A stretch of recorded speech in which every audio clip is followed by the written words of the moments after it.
Part 1. You'll hear a head teacher and a teacher discussing a school camping trip. First, you have some time to look at questions 1 to 5.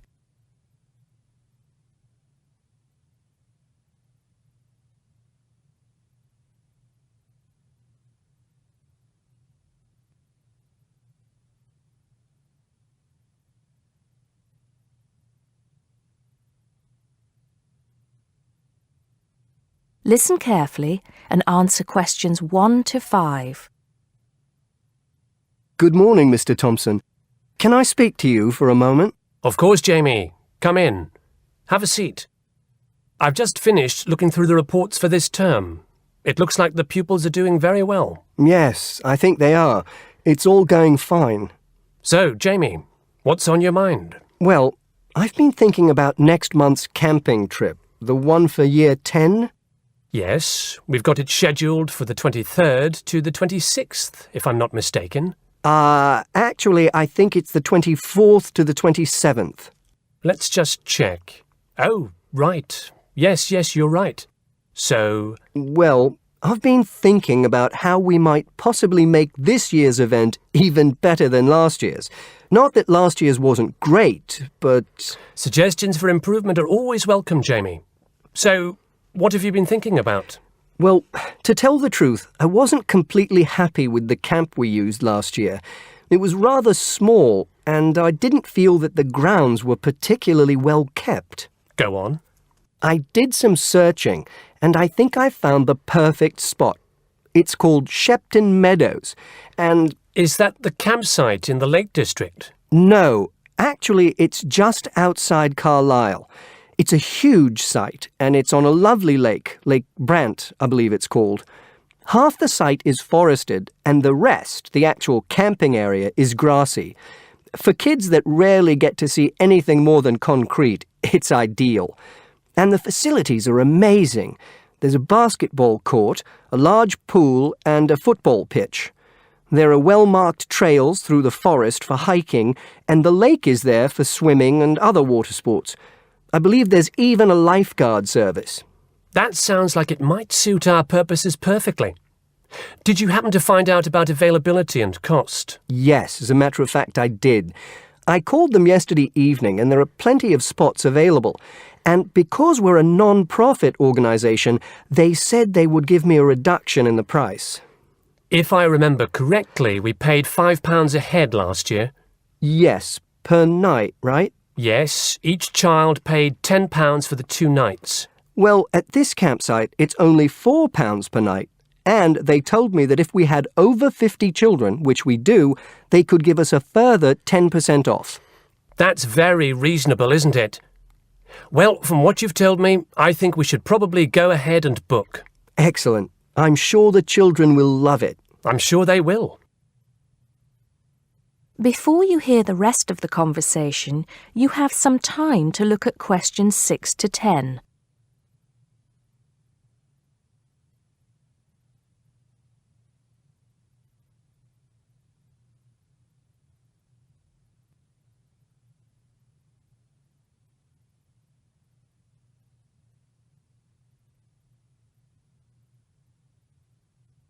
Now listen and answer questions 6 to 10.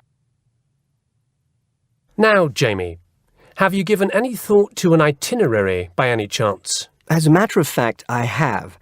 Wait 1 second. Yes, here it is. I've made a few notes. Okay, so, now, these are just ideas, of course. Yes, go on. Let's hear what you've got. Right. We time it so that we arrive at the camp around 7 on Friday evening.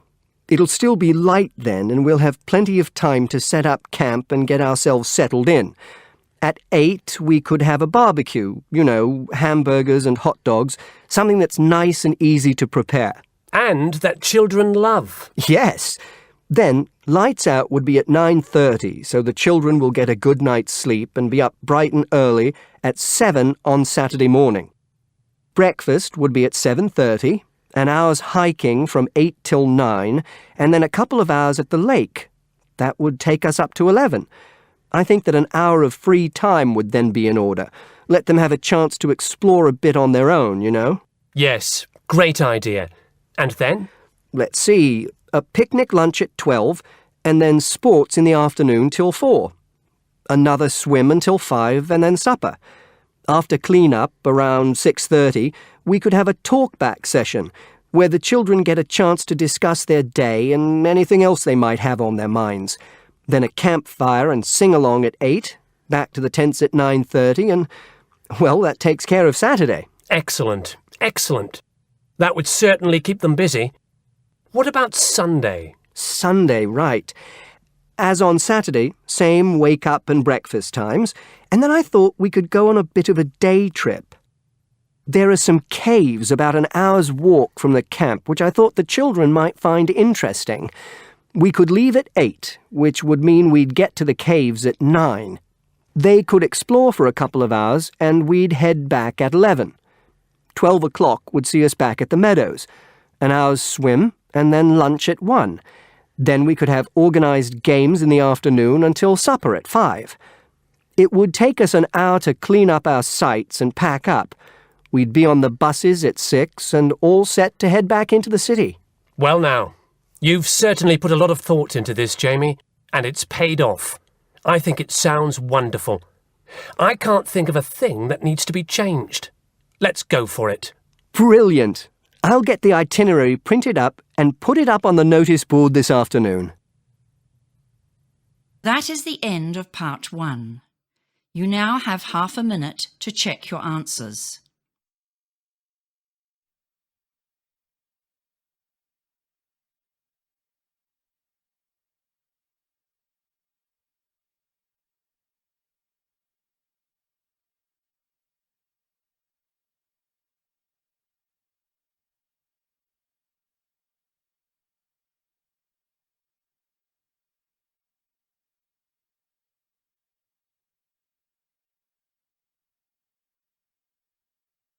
Now turn to part 2. Part 2. You'll hear a man giving information to a group of new university students. First, you have some time to look at questions 11 to 15.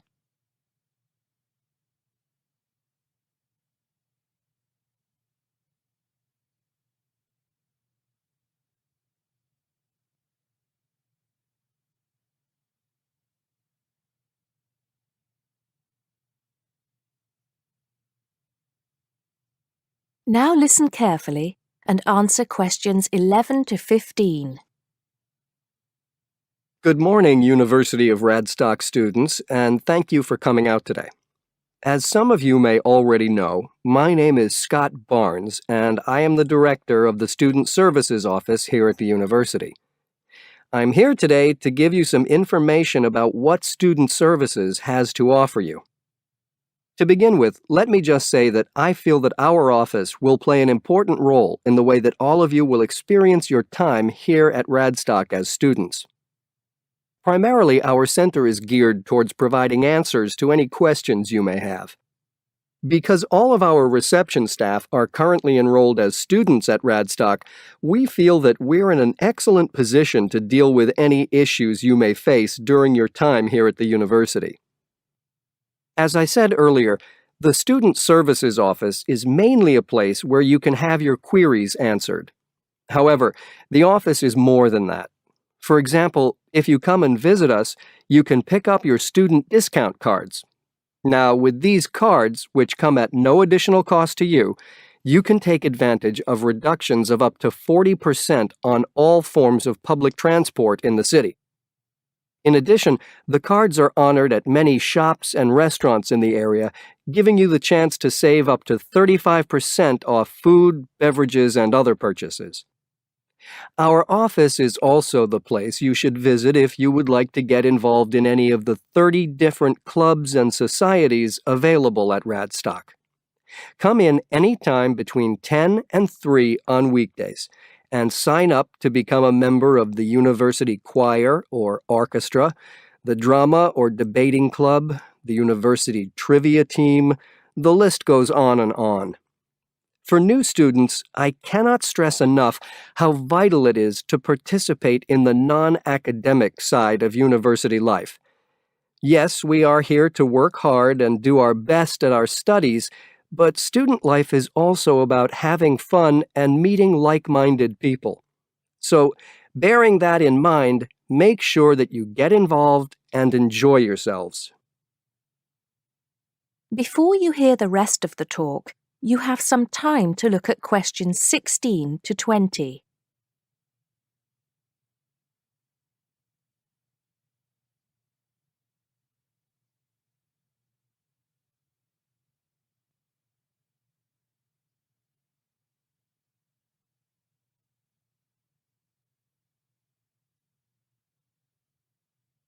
Now listen and answer questions 16 to 20.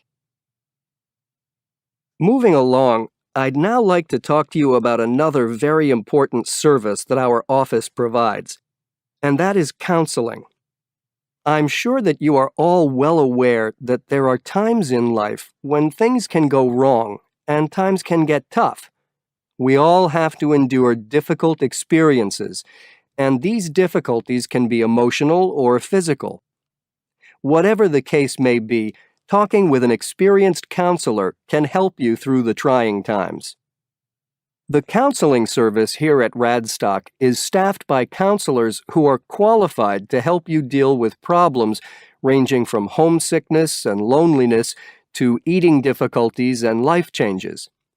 To see a counselor, we recommend that you first visit our drop-in center. We run drop-in sessions on a daily basis from 9:30 a.m. to 2:30 p.m. And to reserve one of these sessions, you can telephone the counseling service on 121-5648-3907 on the day you wish to visit. Or, if you prefer, you can come into the Student Services office anytime after 8:30 a.m. and complete a booking form. If it should happen that you need to cancel your appointment for the drop-in session, we would request that you contact the counseling service as soon as possible to let them know.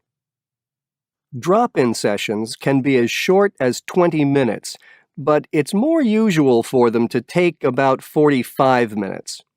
During that time, you will be asked some questions to clarify your situation, and a decision will be made as to what further action, if any, should be taken. After your session, several things may happen. Firstly, you may be referred to one of the university's counselors for further counseling, which normally consists of another 8 sessions. Secondly, you may be asked to visit another source of help within the university. Or finally, you may be referred to an external organization. Whatever course of action might be taken, you may rest assured that what goes on in these sessions is treated in strict confidence. I'd also like to mention that the counseling service runs numerous workshops on the campus every year. The focus of these workshops tends to be on personal development, and past topics have included motivation, self-identity, and impression management. There is no fee charged for these workshops, and if you require more information, feel free to contact us at stuser@acadia.co.uk. That is the end of part 2. You now have half a minute to check your answers.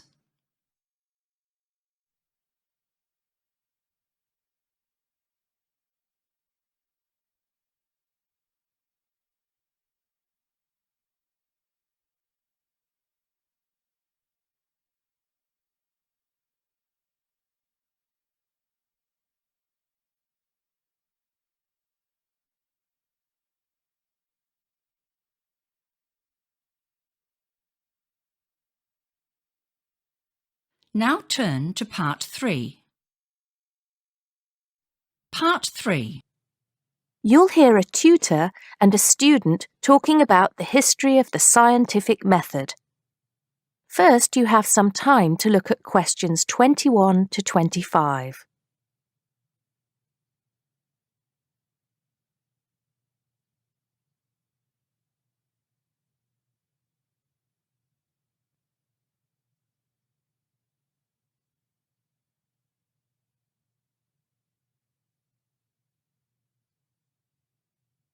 Now listen carefully and answer questions 21 to 25.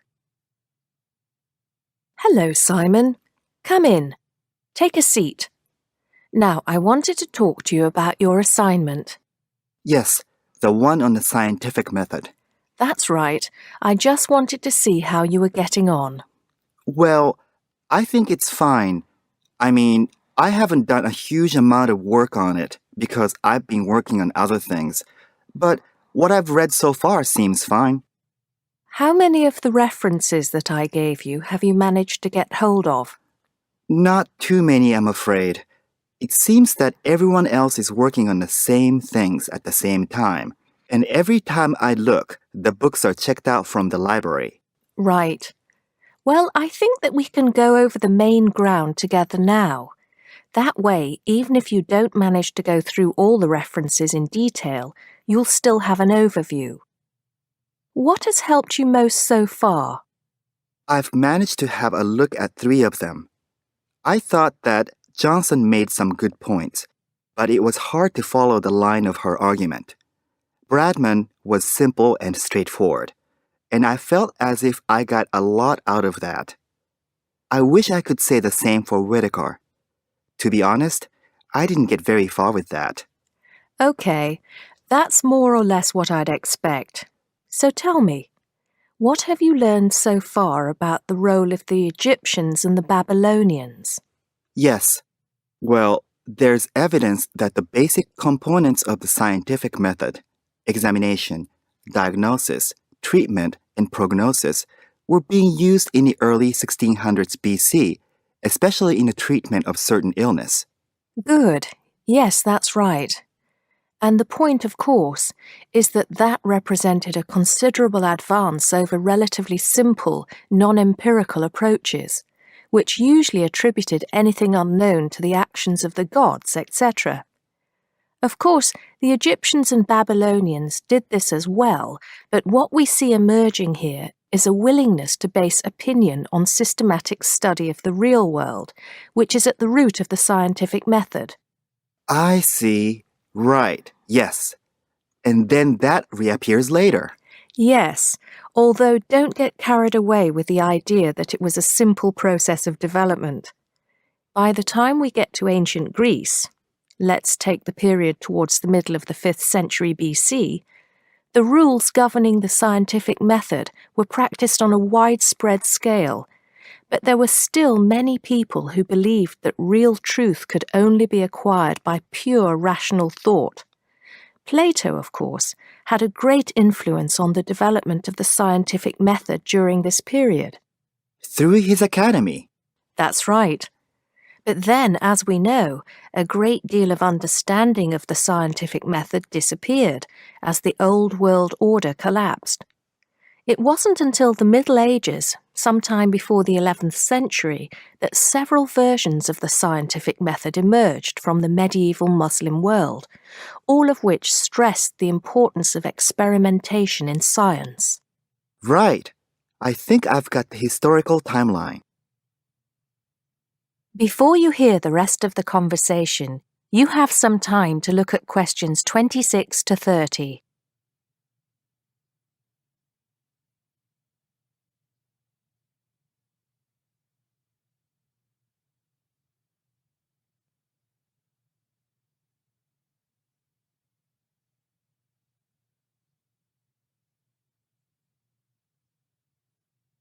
Now listen and answer questions 26 to 30. The other thing I'm struggling with slightly is actually pinning down precisely what we mean by the scientific method. I wonder if you could give me some pointers on that. Sure. Well, it's best to think of the scientific method as a series of steps in a process which allows us to find answers to questions about the world around us. So the first step is to identify the problem. What is it that you want to know or explain? And then I think the next step is designing an experiment. But you can't design an experiment unless you know what you want your experiment to tell you. Oh, yes. You need to form a hypothesis to be tested before you design the experiment. So, there's a very clear relationship between hypothesis and experiment. Having designed the experiment, then of course you go on to carry out the experiment. The particular procedure you follow, the protocol, will differ from experiment to experiment, but the underlying principle is the same. You analyze the data from the experiment in order to confirm or disprove your hypothesis. Assuming the experiment is accurate. Oh yes, if there's anything unusual about the data, or if the results are at all surprising, then you need to ask yourself whether the experiment could be flawed and whether the data could be unreliable. If the answer is yes, then it may be necessary to modify the experiment and go through the process again. So, once you have reliable, valid results, Then the final step is to communicate them. The wider scientific community needs to know about the results, and publication in journals is the accepted way. okay, I think I've got the basics. It's going to get more complicated as we begin to look at some people who have criticized the scientific method. So you need to make sure that you understand things up to this point. Let me know if you have any further problems with it. That is the end of part 3. You now have half a minute to check your answers.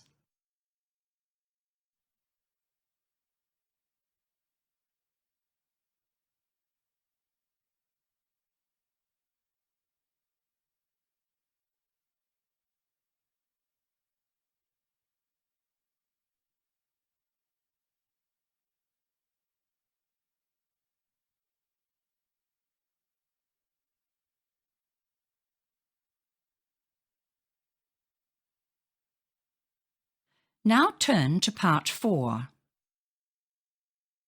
Part 4. You'll hear a teacher talking about several British art galleries. First, you have some time to look at questions 31 to 33.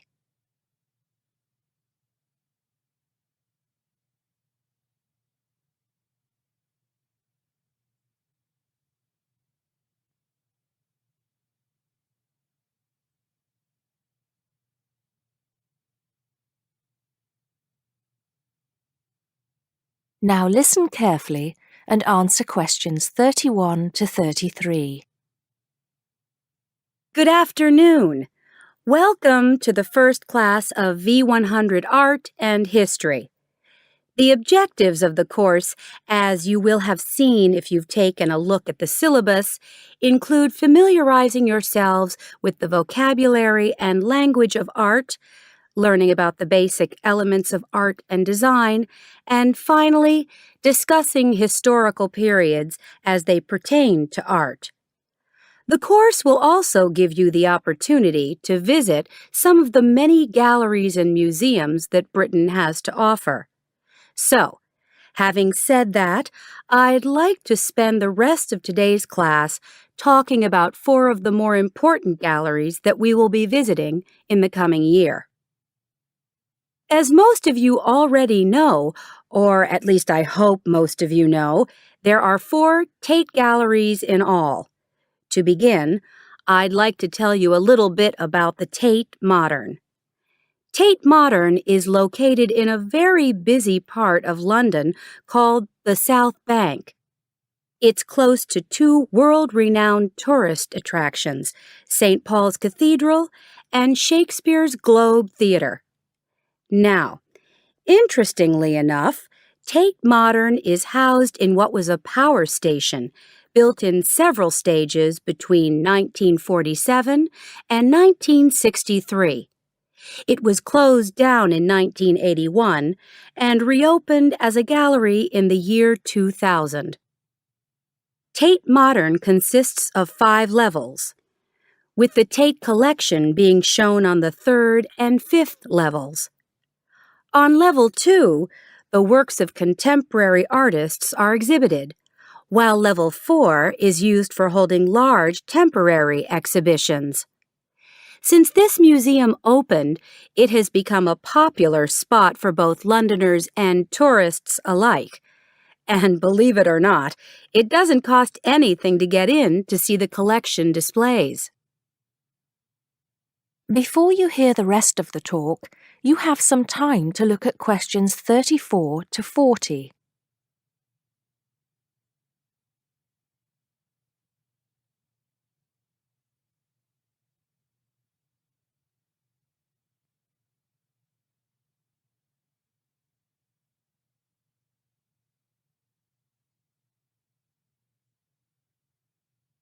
Now listen and answer questions 34 to 40. Now, the second gallery I'd like to talk about is Tate St. Ives, which is in Cornwall. It was built on the site of a gasworks, and it overlooks Porthmeor Beach.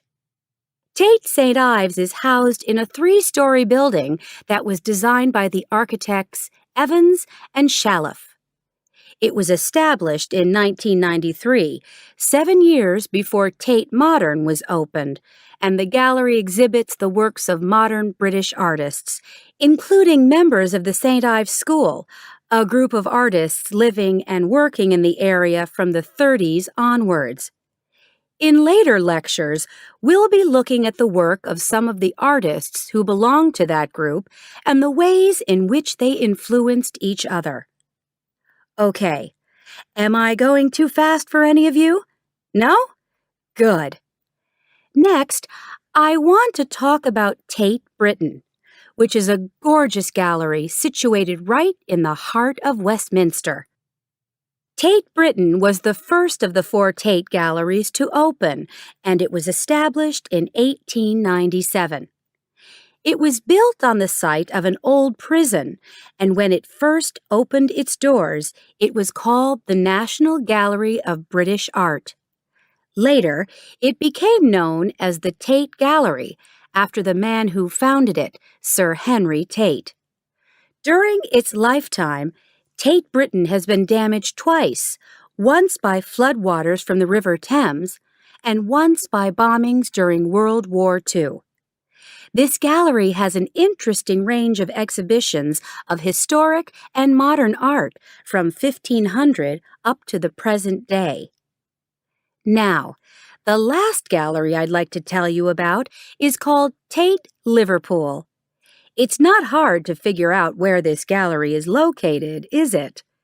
It was opened in 1988 to exhibit displays from the Tate collection, and it also has a program of temporary exhibitions. Tate Liverpool is housed in what was once a warehouse, and for some years it was one of the biggest galleries of modern and contemporary art in the UK. Well, that's a brief overview of just a few of the galleries we'll be visiting. I'd like now to look in a little more detail at what you can expect to see in each of these galleries, starting with Tate Britain. That is the end of part 4. You now have half a minute to check your answers.